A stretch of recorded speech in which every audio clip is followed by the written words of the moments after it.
Let's get right into this explainer. Today, we're zeroing in on the dark, intense world of the Qliphoth, specifically the Qlipha known as Golachab, and its absolute powerhouse of a ruler, Asmodeus. The source material we're looking at is dense, highly esoteric, and honestly kind of terrifying, but we're going to break down this dark force step by step. Let's hit the ground running with a visceral invocation straight from the text. It goes, "I am the fire of the apocalypse. I set the world on fire and rejoice as it burns." Wow. I mean, that's not just some edgy poetry, right? That is a direct, unfiltered look into the intense, fiery essence of Asmodeus. It hooks you right into the uncompromising reality of what we're dealing with here. So what exactly is Golachab? The name translates to the flaming ones or burners. This is the specific Qlipha of martial severity, absolute conflict, and completely merciless destruction. And as the ruler of this sphere, Asmodeus anchors his title as the King of the Nine Hells. Think of it as an entire realm consisting of absolute consuming fire.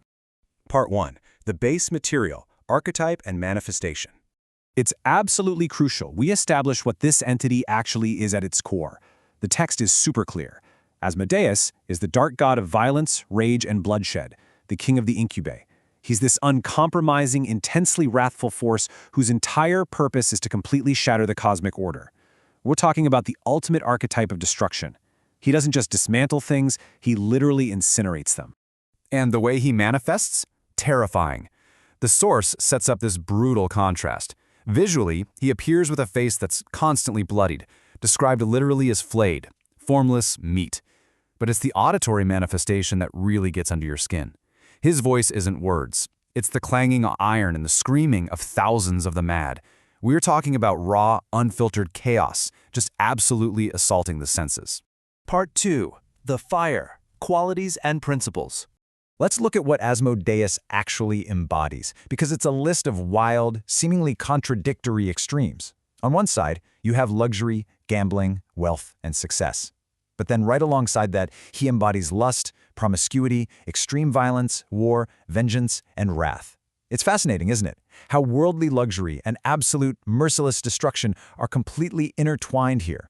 It's an energy built entirely on extreme opposites.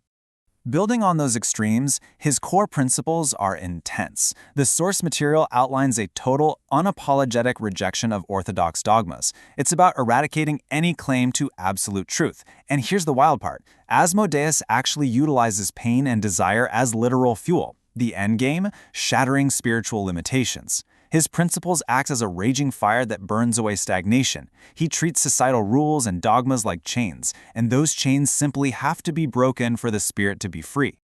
There's a quote that perfectly nails this dynamic. He is the punisher who brings satisfaction to those who succeed in his trials and suffering to those who fail. You see, Asmodeus isn't some passive energy you can just sit back and observe. No, he's an active, raging crucible. He tests the practitioner, and the results are absolute. You either walk away with profound empowerment or completely devastating suffering. There is no middle ground. Part 3. The crucible, invoking and interacting. So why on earth would a practitioner willingly invoke this kind of chaotic energy? Well, the text gives us some very specific, intense reasons. We're talking about discovering deeply hidden truths, inducing madness or lust in others, mastering specific arts and crafts, severing the causal order, which essentially means breaking the actual chains of fate, and exacting vengeance. Make no mistake, these are not light, everyday requests. They are aggressive, completely reality-altering objectives. Actually interacting with this archdemon is a highly dangerous step-by-step process. First, the practitioner has to assume the god form, literally taking on the consciousness of Asmodeus himself just to navigate his realm. Step 2 involves accessing his energies through extreme techniques. And we're not talking about blissful meditation here. It's often a focus on absolute pain and exhaustion. Finally, step 3, confronting personal nightmares. You literally have to walk through the hellscapes of your own mind. Because of all this, the text lays out a massive, explicit warning, comparing two very different types of practitioners. First, you have the profane, those who lack control. The text actually calls them a monkey with a grenade, completely consumed by mindless violence and lust. Yikes, right? But on the flip side, you have the adept. The adept possesses ironclad self-control. They can take that wild, incredibly dangerous passion and transform it into actual spiritual evolution. It's simple. Without control, this energy destroys you. With it, it elevates you. Which brings us to our final section, Part 4, the Gold, Magical Initiation. The text reveals that true initiation within Qlipha Golachab demands a massive shift, transmuting base passions and suffering into supreme spiritual liberation. Mastering Asmodeus is definitely not about blindly indulging in chaos. It's about taking your deepest vulnerabilities, your pain, and all the chaos of the world and turning that into a highly tuned engine for your own ascension. Check out this incantation from the source text. It's wild. Suffering and pain will become my treasures. Desire will become torment, and torment will turn into desire. See how that connects the high-level philosophy right down to the practitioner's mindset during a ritual? It's a total inversion of how we normally process pain and desire. And the ultimate goal of all this intense infernal alchemy, it's something called the Adamus Ader, which translates to the Black Diamond. This Black Diamond represents the indestructible, completely liberated spirit that has actually survived the raging fires of Golach. It's the purified, unshakable result of making it through that crucible intact. Which naturally brings up a critical question, one I want you to really think about. How does one actually master the consuming fires of Golachab without simply being reduced to ash? I mean, pulling this off requires profound psychological and spiritual control. Well, the text gives us the exact answer.